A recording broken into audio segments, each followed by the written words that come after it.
Hey guys, what's up? Welcome back to my channel, it's your boy Cosmic, and in this video I'm gonna be giving you my top 10 picks for the upcoming tier 3 selected that we will get within 2 weeks on the 30th of April or the 29th of April, which is within 2 weeks from now. That will help you improve your roster in the best possible way and will give you a better investment on your resources and the characters that you will select. Just to point out, this is my opinion on the picks for the tier 3 selector. You're more than welcome to tier 3 whoever you want from the tier 3 selector. It's your game, it's your roster, you select whoever character that you want on the tier 3. I'm gonna be giving you my top 10 picks, my personal opinion on this, on which character is the better investment for your roster. Starting off at number 1, we have Loki. Now Loki, President-Loki or TVA-Loki, is actually very strong tier 3 unit. He can do all PvE content for you. He can do ABX, he can do squad battle, he can do world boss, he can do dispatch missions. To be completely honest, this guy can do every PvE content out there. Now Loki is obviously hands down the ABX meta. He's like probably the only character that can hit 13 million on ABX. Maybe with the exception of Mephisto as well. Mephisto can also hit 13 million, but that's Mephisto on like no restriction day. I don't think I've seen any Mephisto can hit 13 million on the Blast Villain day or Blast Mail day, for that matter. Loki, on the other hand, he can hit 13 million even on Universal Villain day. He's a very strong character. He's easy to play. His rotation is pretty simple. The only difference between Loki, President-Loki, and TVA-Loki is that this uniform for TVA-Loki, this one is much better for ABX, whereas this one is much better for almost every content out there in PvE except maybe for ABX. He can hit as much as TVA-Loki for ABX, but TVA-Loki has like that guaranteed crit rate on his 4-star passive, which synergizes very well with the CTP of Rage, whereas President-Loki, he doesn't have that. Instead, he gets a 50% damage reduction on his 4-star passive with 15% recovery of max HP every 8 seconds. So this Loki is actually much better than TVA-Loki in my personal opinion because he has good survivability, he's very tanky, he can hit as much, he can score as many points as TVA-Loki can for ABX. On top of that, he's super good for world boss and dispatch missions. So in my personal opinion, Loki would be number 1, and you pick up this uniform. In my personal opinion, you can pick up this one, but I just prefer this one because survivability is important in PvE content nowadays. So President-Loki for number 1.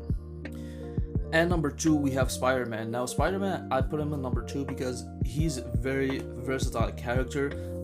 When you buy the integrated suit, which is this one, the red suit, and the black and gold suit. Now the difference between black and gold and integrated suit is that the black and gold is mainly made for PvE content, a la world boss, squad battle, maybe ABX, although in ABX it doesn't seem to be extremely impressive for me in ABX. But this black and gold suit uniform is made mostly just for PvE content, whereas the integrated suit, this one, is made for PvP content. The reason why this uniform is so good for PvP is because he has the 4th skill, which is the bread and butter for him. It gives him iframe ignore on all of his skills for 5 seconds, with debuff removal for 5 seconds, and 70% chance to penetrate everything for 5 seconds as well. And also he has a 20% recovery of max HP, and this skill can be spammed every 4.5 seconds. It's a 9-second cooldown. With max skill cooldowns, it's gonna be 4.5.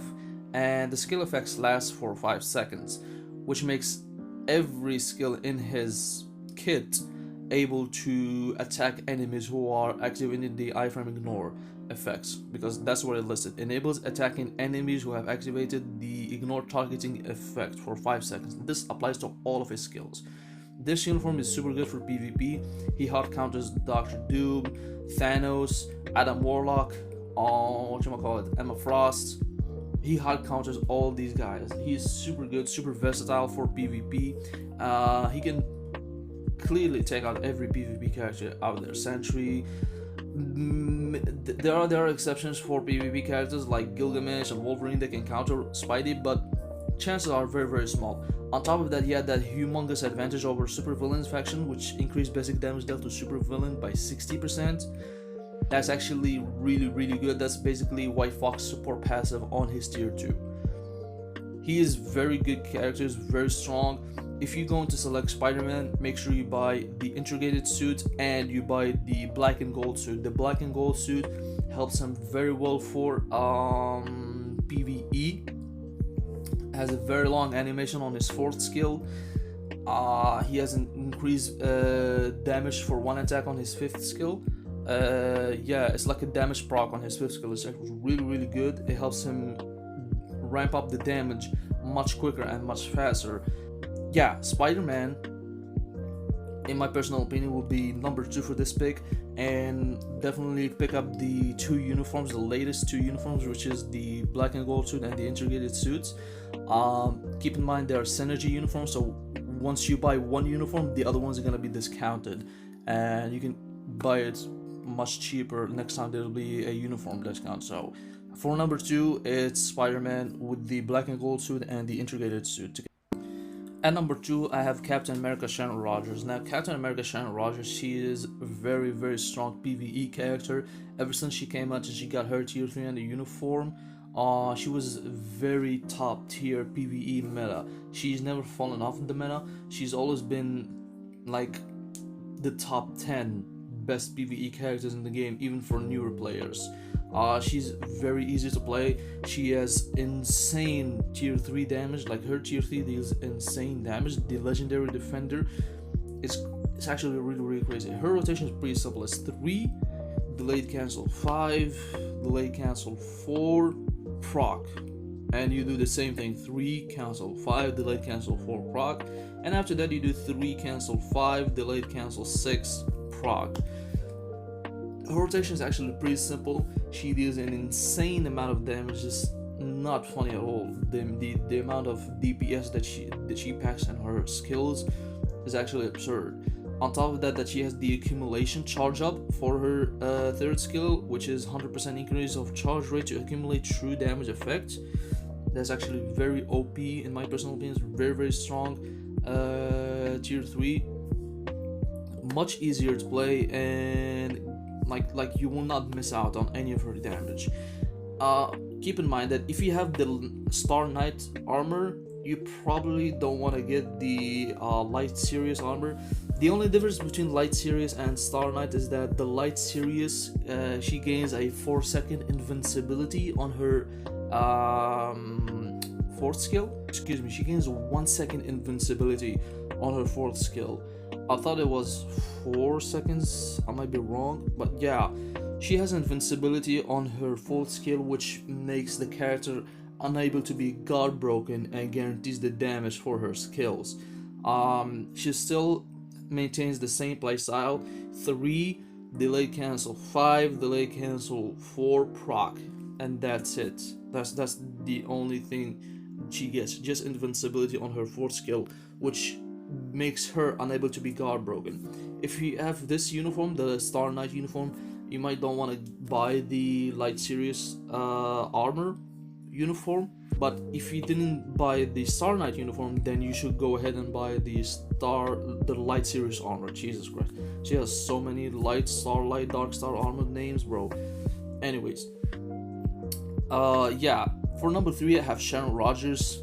Good DPS, easy to play, high damage on her skills.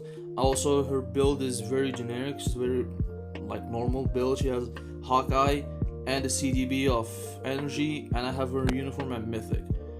Only one Otis Blessing. She's super easy to play. She's not complicated at all. She guarantees a lot of damage for you. She's one of the best tier 3s in PvE side and Marvel Future Fight. So my rank 3 will go to Captain America Sharon Rogers. At number 4, I have Rogue Excalibur uniform. Now, Rogue, she's a very strong PvE and PvP character. She can do most of PvE content for you, and she can do PvP as well if you don't have any PvP character on your list.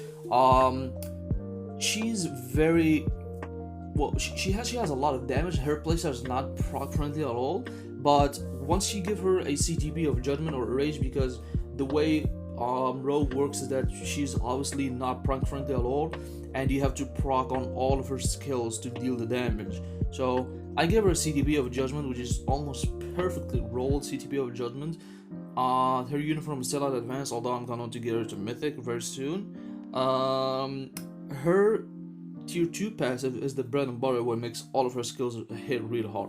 She gets an increased all buffs effect by 20% and duration by 30%, which means her accumulation, instead of being 0.8, is gonna go higher. Her frenzy buff, instead of being 35%, it will go higher. And her CTB of Judgment, instead of having 200% damage proc, it will go up to 240%, maybe 250%. She has an insane amount of damage. She is very, very strong. She's very tanky. Her uniform effect is super clutch and super cool. For her uniform effect, she gains like a 2% recovery of max HP every 10 seconds, with a 33% chance to increase critical damage by 100% on critical attacks. That's actually insane. Instead of her critical damage to be only at 200%, her critical damage will go up to 300%. She has an insane amount of damage. Not only that, she is easy to build up. Her 4-star passive, she gives herself a 15% crit rate increase and a 30% critical damage increase, which makes her critical rate and critical damage easy to cap out. And you can easily focus on the other sides of her detail page. As you guys can see, my attack speed, my critical rate, my critical damage are all maxed out with ignore defense and skill cooldown, of course. But yeah, Rogue, she's very, very strong. She's very good for squad battle. She's the meta for squad battle, Vibranium League. She also can cover ABX for you if you don't have Makari or Luna Snow. She can do ABX for you as well. She can hit like 8 million, 9 million around there in ABX if you didn't get Makari or Luna Snow. Not only that, but she's a very tanky character. She cannot she can't basically die when you're doing war boss content. She easily claps Null and Ultron and Mephisto. She easily dog walks them. She's a very strong character. She has high DPS, easy to play. Well, not easy to play instead of like proc friendly, but like easy to play with a CTB of Rage or a Judgment. Also on her PvP side, she's very strong. Her third skill is what makes her super good for PvP. She has iframe ignore with a counter attack. This skill, once she hits an opponent with a third skill, she immediately one-shot them. The counter attack is actually very, very strong. Her damage is super good. She has two effects for the ABX, which is the silence and I believe the paralysis. Yeah, silence and paralysis. She does not have burn, unfortunately, but nevertheless, her damage is actually very, very strong, and I would definitely recommend you to get Excalibur Rogue. So for number 4, I would go for Rogue Excalibur uniform. And number 5, I have Ghost Rider. Now the reason why I put Ghost Rider at number 5 underneath Rogue is for two reasons. One, he's kind of falling off for PvE content, mainly for like world boss, dispatch missions, etc. He's only right now being relegated to being a meta for squad battle, although he's still very strong for ABX, but he's already been out DPS'd by Athena and Scarlet Witch, so they easily took Ghost Rider out of the equation, and that's the first reason. And the second reason is he doesn't have good survivability. The character does not have any heal on any of his skills. He doesn't have heal on his third skill, on his tier 3, not on his first or his second or his third or his fourth or his fifth. He doesn't have heal on any of these skills. He only gets a 25% increase of basic attacks for 10 seconds, and he gets a 35% fire damage increase for 10 seconds. He gets a 5-second invincibility over here on his 5th skill, and he gets a 4-second invincibility on his 3rd skill. That's basically it. He doesn't have a heal at all, but the heal is being compensated by the amount of damage. He gets a 120% damage increase to super villain type characters, and he decreases basic damage received from super villains by 20%. So even though his healing is not there, he has the damage to compensate for the healing that he's missing. which is a good thing. But for world boss, he's gonna struggle a lot because he doesn't have a heal at all. So you need to use strikers to heal him. That's the first. For ABX, he's already been out DPS by Athena and Scarlet Witch. There you go.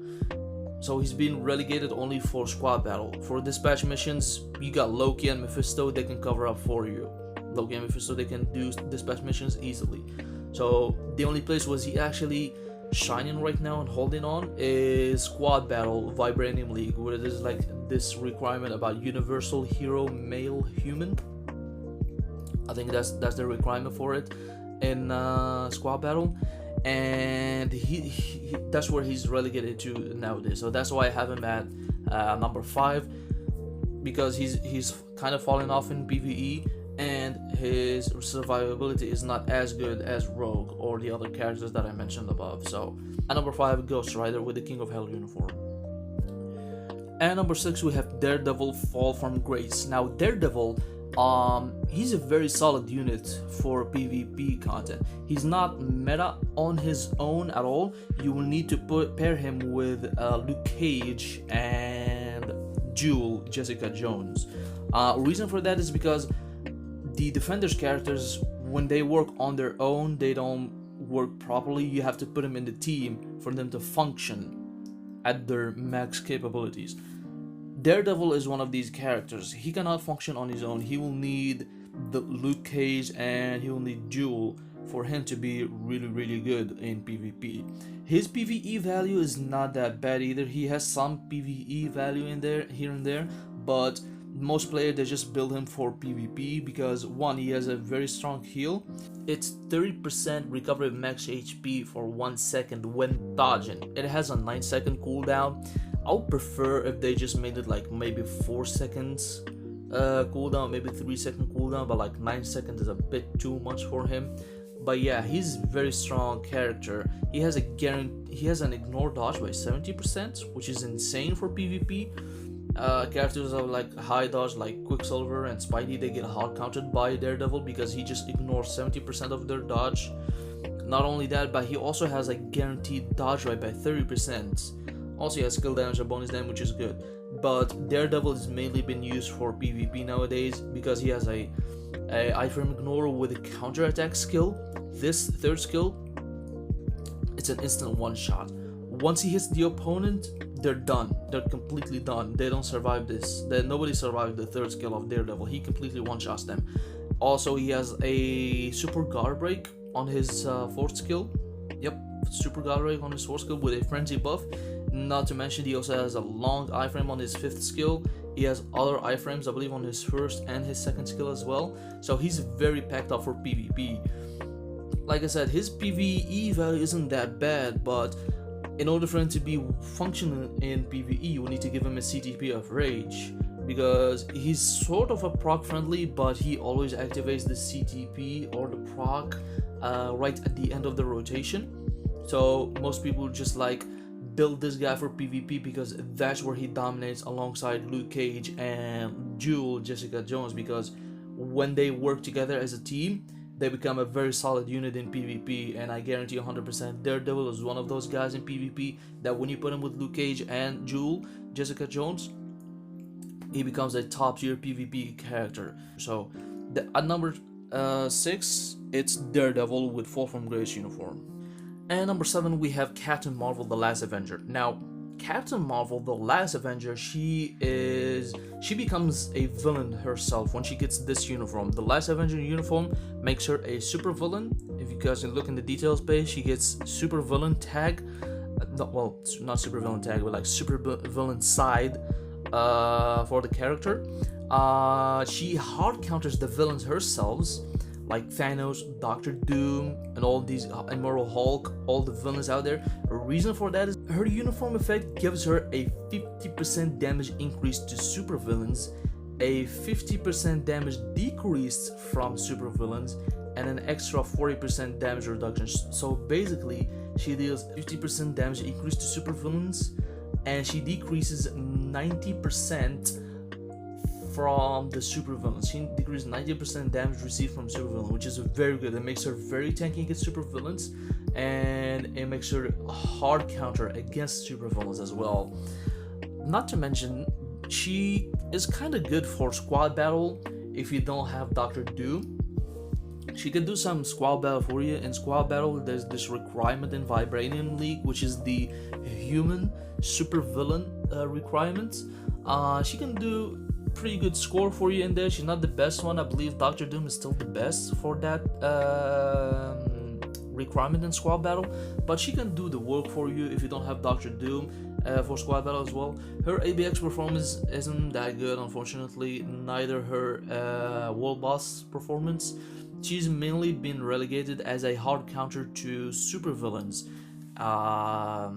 in PvP, like Thanos, like Dr. Doom, like the Immortal Hulk, all the villains out there in PvP. Mephisto, they get hard countered by Captain Marvel. The Black Order, for example, she's a very strong unit in PvP content.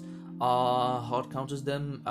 In my personal opinion, if you're going to get Captain Marvel from the tier 3 selector to hard counter the villain metas in PvP, I would suggest to get the Last Avenger uniform, because the more PvP villains that we get in Marvel Future Fight, the more value Captain Marvel gets, because she hard counters them. So at number 7, I put in Captain Marvel. At number 9, we have Captain America. Now, Captain America, he's always been kinda decent in PvE content, but recently with the Enter the Phoenix uniform, he became very strong for world boss against Mephisto, against Null. But for Ultron, he doesn't work very well against him because his rotation doesn't help him enough against Ultron. But yeah, Captain America is a very strong unit for PvE. He has a lot of damage. He has accumulation on his tier 3. As you guys can see, he has accumulation on his tier 3. Unfortunately, he doesn't have an accumulation charge up on his tier 3. Keep in mind that with the the Enter the Phoenix uniform for Captain America, he gets an extra frenzy buff. He gets a frenzy buff on his 5th skill, a 35% all attack increase. He doesn't get a all basic defenses increase, just an all attack, but he gets a 25% recovery of max HP on his 5th skill. Not to mention that he has all 3 seasons for ABX effects, all 3 seasons on the same skill: Burn, Silence, and Paralysis. He gets all 3 season effect for ABX. He's very strong. His damage is really insane on his 4th skill as well. His rotation is actually pretty simple. It's like really simple. It's just 5 delayed cancel, 4 proc. That's it. And then you continue with the 3rd skill and the 2nd skill and the 1st skill to charge up the tier 3 much faster. He also gets a debuff removal for 6 seconds with a 10-second cooldown, which is pretty good. And on his tier 2 passive, he gets himself a super armor with all basic defenses increased by 40%, and skill damage bonus damage increase 40%, 35% respectively, and he gets a 30% damage decrease for 8 seconds. That only applies when he uses the 5th skill, which is the Phoenix Slam. This one, when he uses the 5th skill, he gains these effects. Not to mention, he gets other uniform effects like all basic attack increased by 20% and fire damage increased by 20%. And when he gets hit, he gives himself a 20% all basic attack, all defenses increased by 20%, with critical rate increased by 20% as well for 6 seconds on a 20-second cooldown. So this uniform for Captain America is very strong. It helps him a lot in PvE. The reason why I put him a little bit low on the list is because Captain America every year is gonna get a new uniform. Like every year we got a new uniform. On 2019 we got the the Endgame uniform. In 2020 we got the Hydra Supreme uniform, and on the same year we got 3099, which was the January update, and one update after that we got Captain America Hydra Supreme uniform. And then 1 year later we got Enter the Phoenix Captain America uniform. So you guys can see the pattern right here. Every year Captain America is gonna get a new uniform, because in the comics Captain America has so many looks, so many different looks. And just to know, be assured that Captain America every year is gonna get a new uniform, which will make the previous uniform look redundant and useless. So that's why I have him a little bit low on the list, because this uniform is gonna get replaced 1 year later, because it's Captain America. They're gonna make money about Captain America. He's a very popular character in Marvel Comics, so they're obviously gonna take advantage over that and give him new uniforms every year. So at number 8, I have Captain America. Very strong unit for PvE. Also keep in mind that with this new uniform, the Enter the Phoenix uniform, he gets a super armor on his tier 3, which helps him not to get guard broken. Because if you guys remember, Captain America used to get guard broken a lot on his tier 3. He used to get guard broken a lot when he used the tier 3 on his whatchamacallit. Yeah, when you try to use the tier 3 to charge it up, he gets guard broken a lot. So with the Enter the Phoenix uniform, this one, he gets a super armor. Let me check out on his character stats and profile. Let me see. Yeah, he gets a super armor and increase all basic defenses by 5% for 3 seconds. So yeah, Captain America with the Enter the Phoenix uniform is a very strong character for PvE. So at number 8, I have Captain America Enter the Phoenix. And number 9, I have Hulk, the Immortal Hulk uniform. Now, reason why I have Immortal Hulk at number 9 is because he's kind of falling off in PvP side.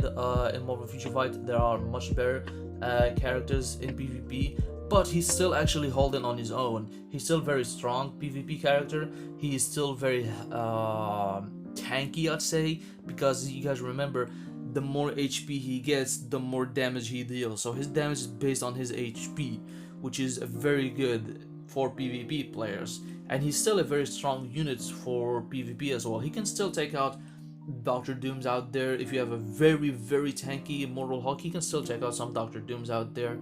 He also hard counters Spider-Man, because he's a combat type character, and Spidey is a speed villain. No, excuse me, he's a speed superhero, and Immortal Hulk is a combat type character. He hard counters speed type characters in general, like Quicksilver, like Spidey, for instance. He's a very strong unit all by himself for PvP. Reason why I have him on this list is because I made the list a mixture between PvE and PvP characters, so you can benefit from both game modes at the best possible way, and Immortal Hulk fulfills that. Immortal Hulk is a very strong unit for PvP. I'm a huge Immortal Hulk fan. I have a very insane build on him, like a lot of I have like 4 Hero Disc Blessings on him. I have 8 Mythic HP Euros on him. All of his skills are maxed out. Rank 4, Stage 11 Binary Power. I have a CTP of Region on him with a Mythic Uniform. Unfortunately, it doesn't have an artifact, but hopefully when he gets one, he's gonna be very tanky, hopefully. Yeah, the Immortal Hulk is actually very, very strong PvP character if you don't have him. And if you really want to build your roster to do the mixture between PvE and PvP, like I said, Immortal Hulk fulfills that. He's a very strong unit for PvP. He's very tanky. Yes, he's kind of falling off, but he can still hold on in PvP. He can still take out characters like Dr. Doom, like Sentry, like Spidey, all these guys. Sure, he's gonna struggle a lot against Adam Warlock and Thanos, because Adam Warlock hard counters him because he's a blast type, and Thanos, well, Thanos has a lot of effects that gives him advantage over everyone in PvP. So at number 9, the Immortal Hulk. He's a very strong unit for PvP, and he will definitely help you out in your roster. He helped me a lot when he first got his uniform in tier 3. For over 2 years now, he helped me a lot. So if he managed to help me, I'm pretty sure he's gonna help you as well. So at number 9, the Immortal Hulk. Now for number 10, I'm undecided between those 3 characters. Those 3 characters you guys can see on the screen, which is Cyclops, Vision, and Thor. I'm a bit undecided on them, but I put them at number 10 for you to decide which one that you want on this number 10 spot. So for Cyclops, I put him at number 10 because His leadership is super good. He can be used everywhere in PvE content, for world boss, legend, for squad battle, for ABX. He can be very good leadership because of his tier 2 passive. Basically, if you look at his leadership, he gives all allies 35% all basic attack increase and 25% all basic defenses increase. Not only that, but if you look at his 4-star passive, he gives all allies 30% increase of energy attack. 30% increase of energy attack with 35% all basic attack increase. That's 65% energy attack increase for characters who deal energy damage and they have energy attack on their skills. So he's a very versatile leadership for energy attackers in World Boss. He himself as a character isn't really that strong. He's only been relegated as a leadership nowadays because that's who he is right now, unfortunately. But hopefully he gets a uniform in the future that will change up the situation that he's in, because Cyclops is one of the coolest characters in Marvel Comics and in Marvel Future Fight as well. He has a cool design. This Phoenix 5 design is really cool. So in my personal opinion, if you're gonna pick up Cyclops, you're gonna pick up only for his leadership. If you need the leadership, you should pick up Cyclops. He's a very strong, versatile leadership for energy attackers. Keep in mind that you really don't need to buy his uniform, the Phoenix 5 uniform. You could just settle for the classic look for Cyclops, because he's just a leadership nowadays. The Phoenix 5 uniform gives him an extra 20%, I believe, energy attack that applies to all allies, and that's it. Just an extra 20%, I believe. So for the leadership, probably Cyclops. You pick up Cyclops because he's just relegated for leadership. That's one. For the second spot is Thor, at number 10 as well. Thor, the reason why I put him as well in this spot alongside Cyclops and Vision is because, keep in mind, even though Thor with this uniform is decent, he's not like a meta breaking or anything. He's been good, but he only lasted for like 1 month. Poor Thor lasted for 1 month only during that update. The Herald of Galactus update, the Asgardian update, he only lasted for 1 month and that's it. But I put him at number 10 because, if you guys know, within 2 months, I believe, from now, 2 months, in July, I believe, I think it's July or June, I don't quite remember, he's gonna get a new uniform for the Thor Love and Thunder, Thor Love and Thunder movie that's gonna come out in July. He's gonna get a new uniform, so keep in mind that he might get a new uniform that will make him a very strong unit for PvE or PvP content.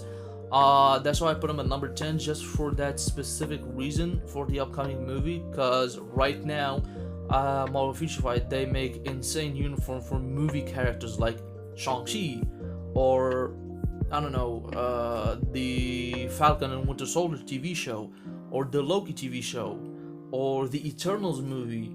Remember, like, you get where I'm going with this. So characters like the Marvel Future Fight, they give insane uniforms for MCU movies or MCU TV shows. So I'm putting him at number 10 because the upcoming movie might make Thor very strong for PvE. So keep that in mind. Thor's gonna be on this spot just for that specific reason, for the upcoming Thor and Love and Thunder movie. We have Vision as well at number 10 because Vision, he's very easy to play, to be completely honest.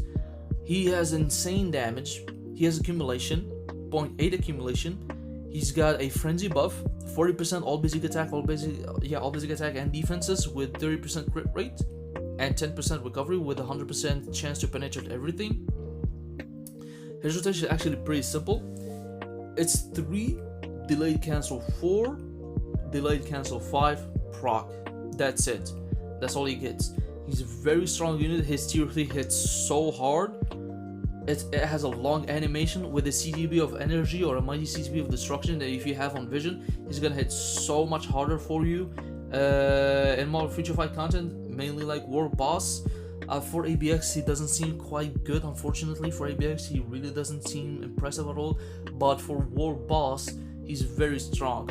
Not only that, but he has some PvP value. If you guys look at tier 2 passive, he gets a 40% damage decrease, and if you look at his 4-star passive, It's very weird how it works, but he gives himself 100% chance to become immune to physical damage with 50% chance to reflect energy damage received. It's very messy and hectic, but it has some PvP value over it with this 4-star passive and his tier 2 passive. Not to mention he also has a heal, 10% recovery of heal on his 5th skill with invincibility as well. He's a very strong unit for PvE if you don't have a PvE character. To be completely honest, my vision with no build, a rank 2, stage 6 overdrive, no artifact, and a obelisk, 200% crit, 200% ignore defense and guard break obelisk with a mythic uniform is capable of out DPSing my Thor. And let me show you my Thor. I have a lot of all these blessings on this guy. I invested a lot in him. All of his skills are maxed out. Rank 4, stage 12 overdrive, no artifact, CGB of judgment, mythic uniform, and this guy gets out DPS by this guy. Yeah, my vision, I don't know if it's just me, but he's outperforming my Thor like wildly. So you can have a clear perspective over it. He's a very strong character for PvE. He's very easy to play. His rotation is pretty simple. It's just 3 cancel, 4 delayed cancel, 5 proc. That's it. And then you do the same thing: 3 cancel, 4 delayed cancel, 5 cancel, 6 proc. That's it. His 6th skill hits really hard. Very easy to play. Very versatile. He can do some PvP content for you if you don't have a PvP unit, and he is pretty simple. And make sure you buy his Marvel Studios WandaVision uniform in order for him to perform that good. So yeah, guys, those are my top 10 for the upcoming tier 3 selectors. My top 10 picks for the upcoming tier 3 selector that we will get in 2 weeks from now, on the 30th of April or the 29th of April, depending on your time zone. Those are my picks for them. I just narrowed it down to the best possible characters that will help you perform in PvP and PvE content as well. A mixture between PvP characters and PvP, so you can, maximize most of your roster in most of the game modes and Marvel Future Fight. Because as you guys know, in PvP, that's the only way we get crystals, and in PvE is the only way we get gold and tier 3 materials to upgrade other tier 3 characters. So hopefully my top 10 picks helped you decide which character to build and which character to invest on for PvE or PvP side in Marvel Future Fight. And if you guys enjoyed my video over the suggestions, make sure you hit the subscribe button, like and share to help out the channel grow, and make sure to hit the notification ring bell so you won't miss out on the upcoming videos, because I'm pretty sure Green Goblin is gonna get a tier 3 this week. We're gonna get a sneak peek very soon for Green Goblin. Is gonna get a uniform. Well, he got a uniform, but he's gonna get a tier 3. I did not give you guys any tier 2 content with Green Goblin because, well, he's only a tier 2, so he's not gonna do much for you. I'll just wait for him to get a tier 3, and then I'll bring you guys a lot of content from him, because I've seen enough content that he's very strong at tier 2, but again, he's only a tier 2. So yeah, if you guys enjoyed my video, hit the like button, subscribe and share. Hit the notification ring bell so you won't miss out on the upcoming videos, and also help out the channel grow if you guys enjoyed my videos. And yeah, join my Discord server if you guys want to discuss with me, and I'll see you guys on the next video. Peace.